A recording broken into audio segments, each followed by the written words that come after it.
Всем привет, бойцы! Настало время показать самый долгостроенный, но от этого максимально информативный ролик сравнения всех актуальных хай-левельных пулеметов. Знаю, ролик вышел очень длинный, однако советую посмотреть его целиком. В описании добавил тайм-коды для удобства перемотки, если смотрите ролик не за один присест. Но прежде чем мы начнем, объявлю. Как вы уже знаете, совсем скоро выйдет клановая обнова, которая принесет нам тонну новых функций, а также навсегда изменит привычные нам рейтинги. Многие начнут менять политику внутри своих кланов. Особенно это касается топовых кланов первой тридцатки. В кланах останутся лишь самые активные или же близкие к лидеру игроки.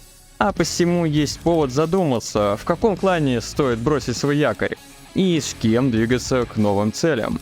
Приглашаем вас в наш ламповый альянс DL, состоящий из 3 кланов с едиными чатами, внутренними активностями, а также приятными конкурсами.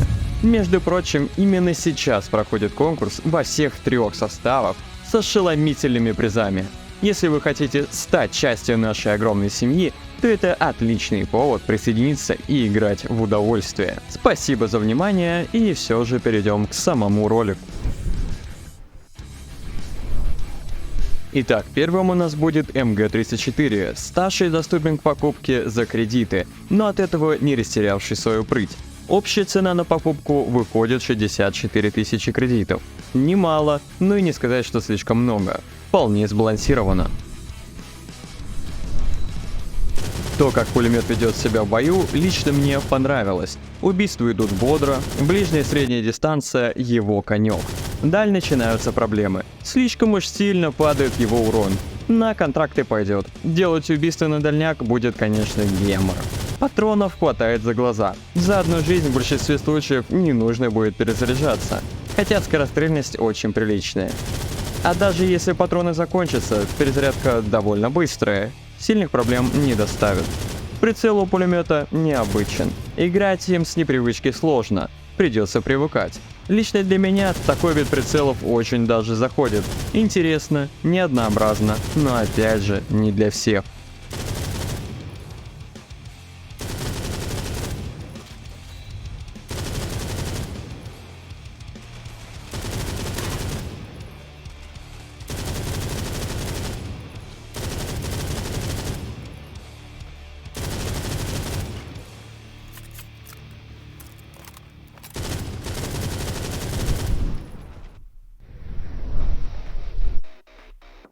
Выстрелы в голову поодиночке летят ровно, трудности с попаданием лишь вдали. Но этот пулемет на даль не рассчитан от слова совсем. С телом картина та же самая, попадать естественно проще, но вдаль гемор.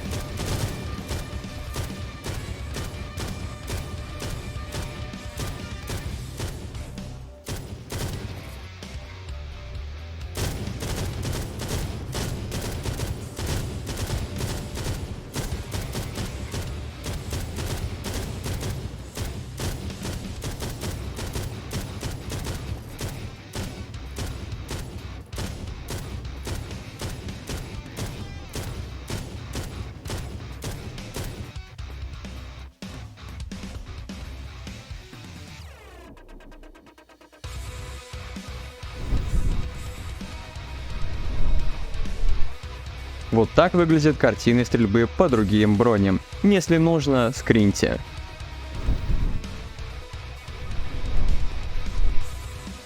Время на убийство с разных дистанций приемлемое на всех дистанциях, но никаких звезд с неба не хватает.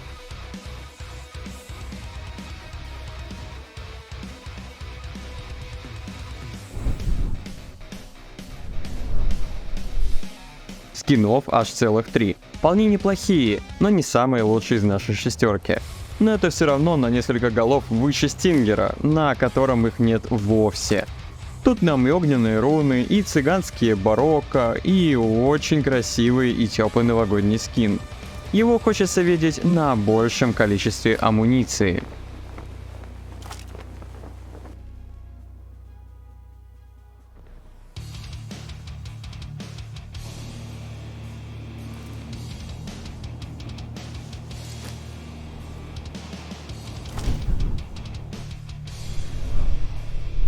Итак, Стингер. Самый дешевый голдовый пулемет из нашего списка.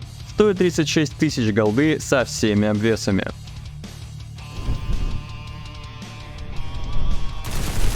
Посмотрим геймплей с ним. Стреляет очень бодро на ближних и средних дистанциях.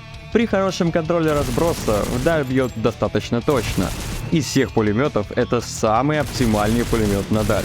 Если вас не смущает прицел, а точнее его полное отсутствие, то это отличный вариант покупки при наличии голды, но отсутствии кредитов. Спойлер, если он у вас уже есть, то вам его хватит еще надолго. Патронов с головой хватает на мультиубийство и освобождает от перезарядки, так как умрете вы скорее, нежели закончатся патроны.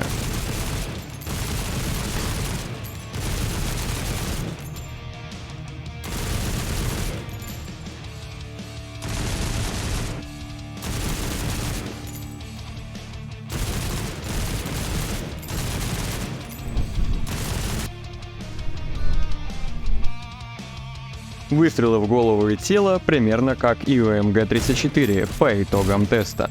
Но из-за отсутствия прицела попадать точно очень трудно. Это скорее пулемет для бездумных рашеров. Куда попадет, неважно. Попало, так попало. В хорошем смысле этого слова. В нашей подборке есть пулемет, трактующий эту фразу в негативном ключе. Но до него мы еще дойдем.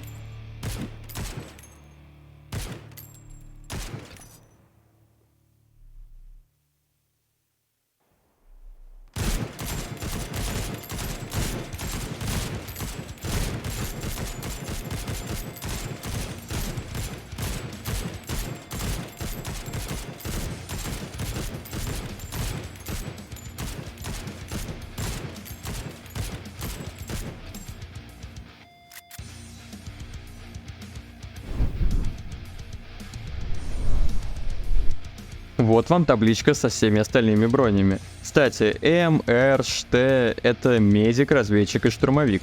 У них одинаковое количество брони.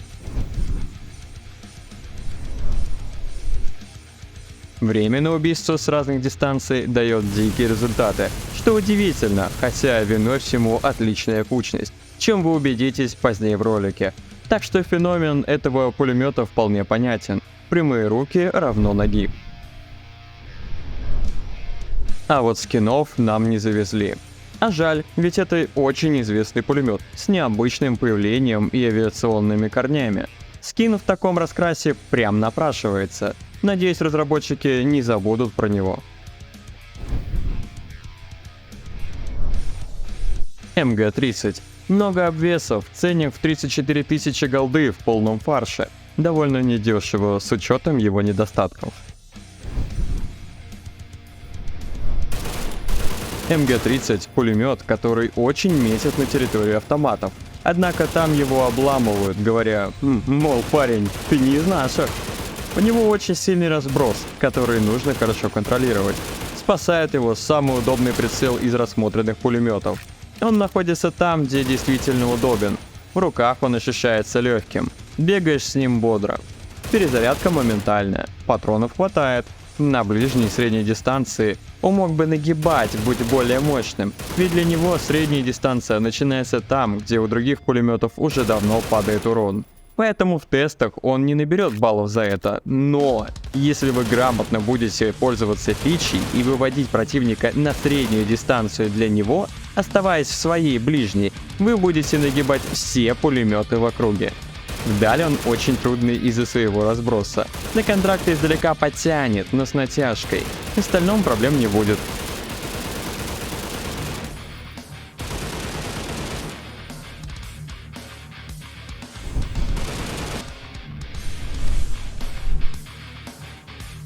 На видеоряде видно, что я практически без труда попадаю как в голову, так и в тело.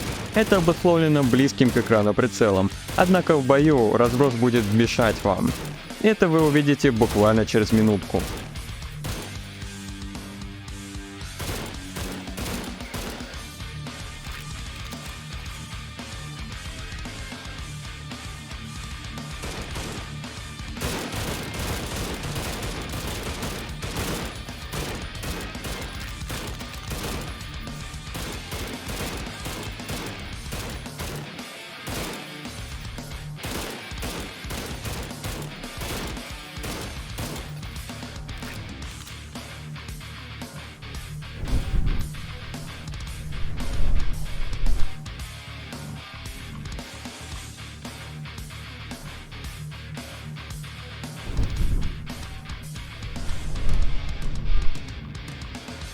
А вот и оно. Контролировать его отдачу очень трудно. В реальном бою это некомфортно. Далее вы, скорее всего, не сможете снести игрока с фуловой броней. Прям не фонтан.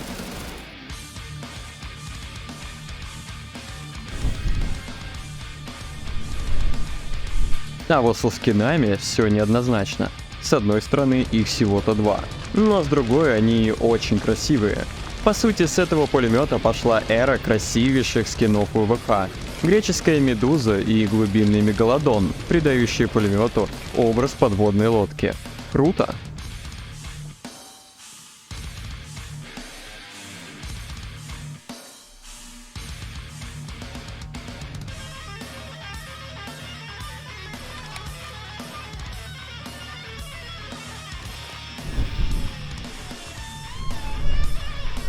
Шоша. Такой же дорогой пулемет, как и донатный хаут. Целых 36 тысяч голды для полного обвеса. Покупка очень дорогая, но вы о ней не пожалеете. Шоша — мечта зенитчика с плохим зрением. Вам буквально будет неудобен прицел. Если вы, конечно, свыкнетесь с ним, то он заиграет новыми красками. Но задача не из легких. В чем проблема?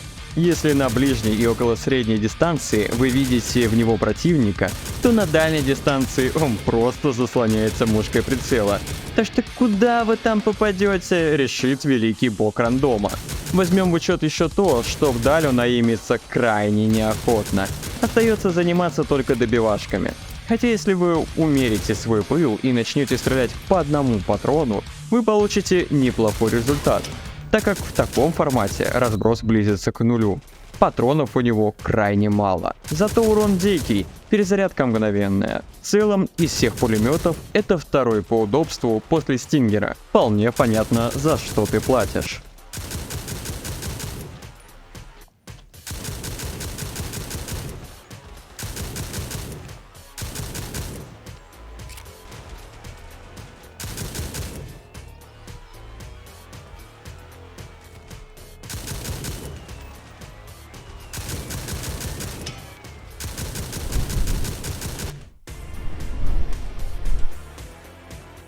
Как я уже ранее сказал, при умеренном пыле стрельбы вы будете сносить противника очень быстро. Зенитное оружие с малой скорострельностью, но высоким уроном позволяет творить чудеса.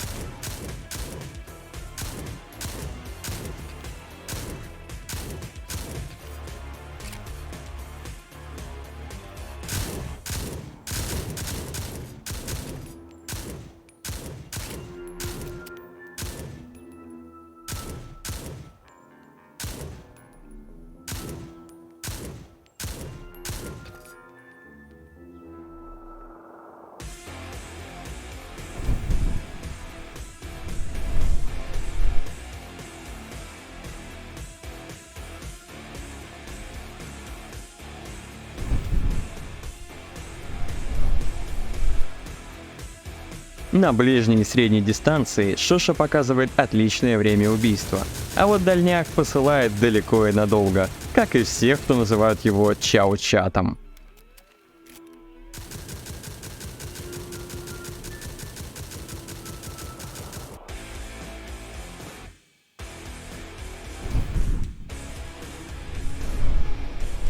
По скинам вышло бодренько. Их 3, и все они выглядят бомбезно. Что футуристичный хэллоуинский обвес, что минимальный новогодний, то и хамелеон, аккуратно устроившийся на прикладе оружия.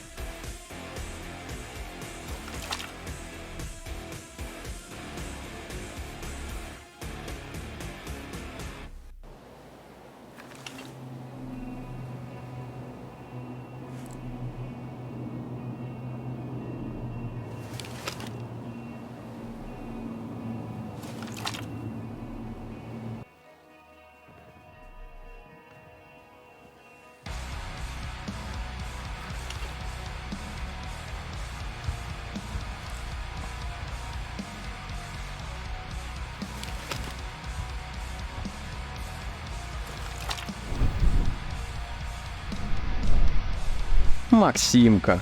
Стоит 32 тысячи голды во всем жире. И это скорее минус, чем плюс.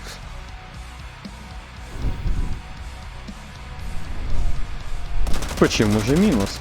Слишком уж дорогое удовольствие для максимально посредственного геймплея. Если вы хотите компенсировать свой низкий игровой скилл, прикрывшись за его щитом, то да, он будет спасением. Вражеский урон падает аж на 35%.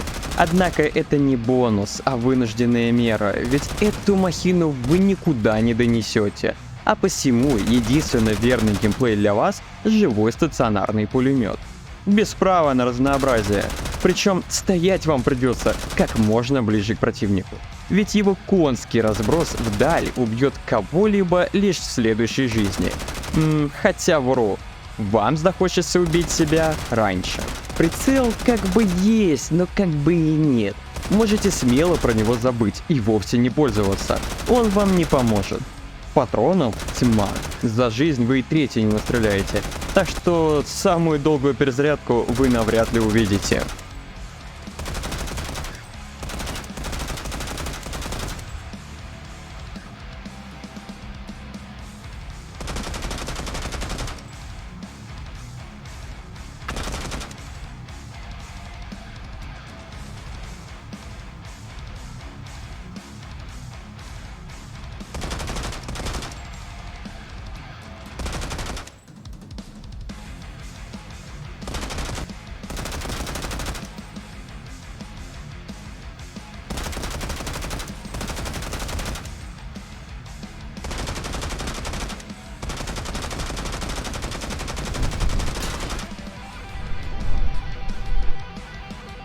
Показатели единичных выстрелов очень впечатляют, хотя в реальности от этого нет никакого толку.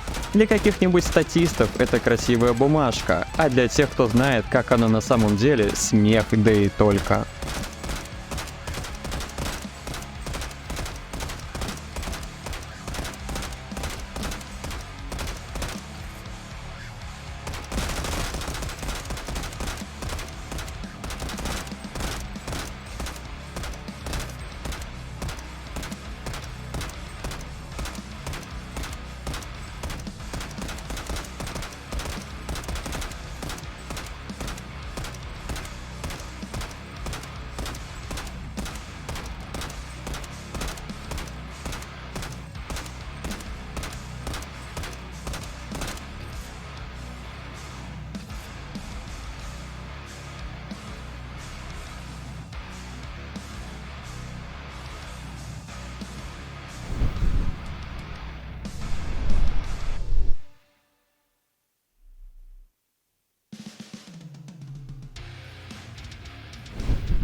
А вот и тест на время убийства.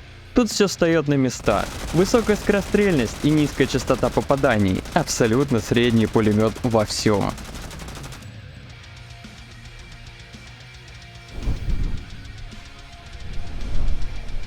А вот со скинами нас решили порадовать.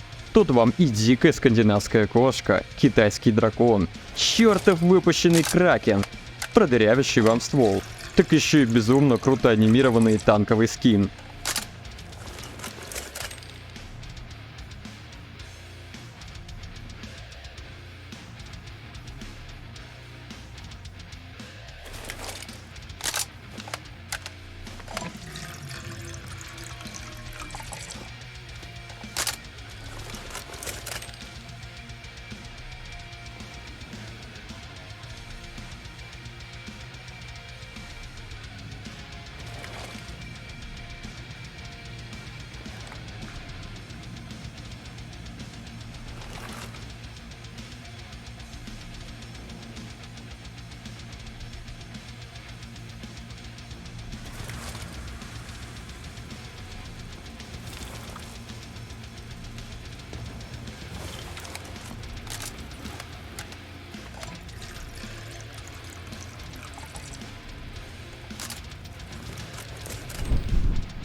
Хаут – донатный представитель. Предположим, что в голдовом эквиваленте он будет стоить 36 тысяч голды в полном обвесе. Геймплей с ним нетрудный. Стреляет бодро, враги отлетают охотно на всех дистанциях. Отдача у него не слабая. Если сможете ее контролировать, то он станет вторым пулеметом из нашего списка, спокойно нагибающий даже на дальней дистанции. Патронов у него маловато. На мультик 2 хватит, но не больше. Зато перезарядка быстрая. Прицел сносный, смещен далеко от экрана. Пушка в руках ощущается очень массивной. В целом играть с ним приятно.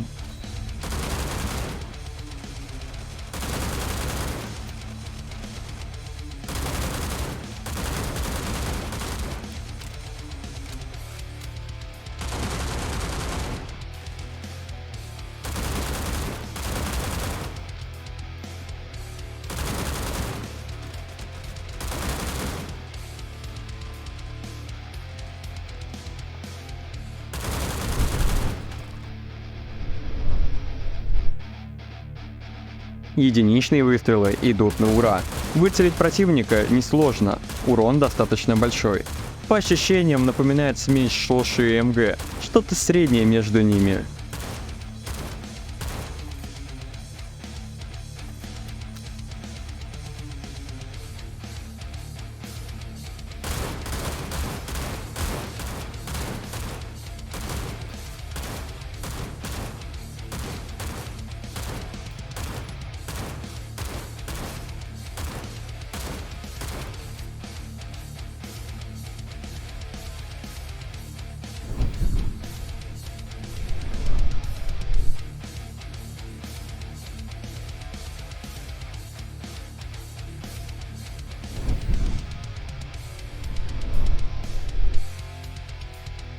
При тесте времени на убийство показывает хорошие результаты. Основная боль упирается в отдачу, а так очень достойный пулемет.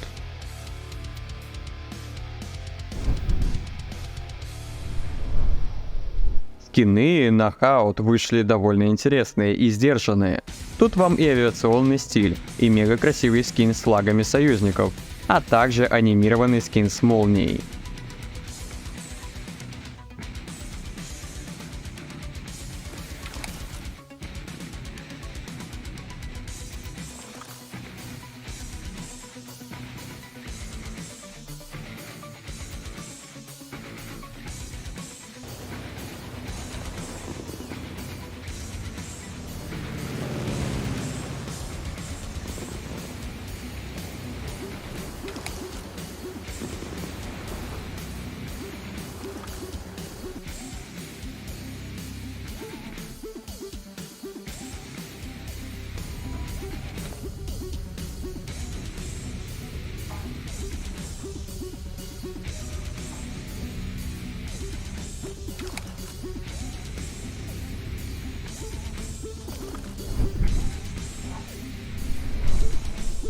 Настало время сравнивать все пулеметы между собой. И начнем мы с тактико-технических характеристик. На экране я подвел итоги своих оценок. Кому интересно, скриньте на будущее.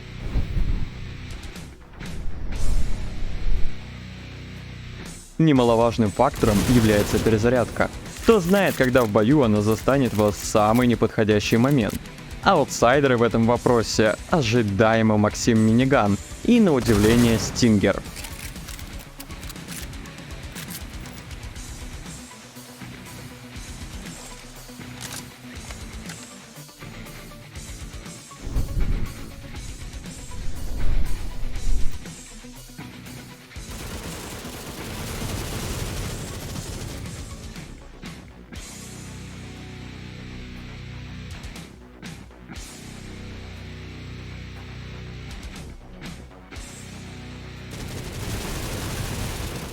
Разброс вследствие отдачи – очень важный показатель, вынуждающий нас лучше контролировать оружие, а значит повышающий скиллозависимость к оружию. Лучше всех в данном тесте справились МГ-34 и Шоша, остальные пулеметы показали далеко не самые лучшие результаты.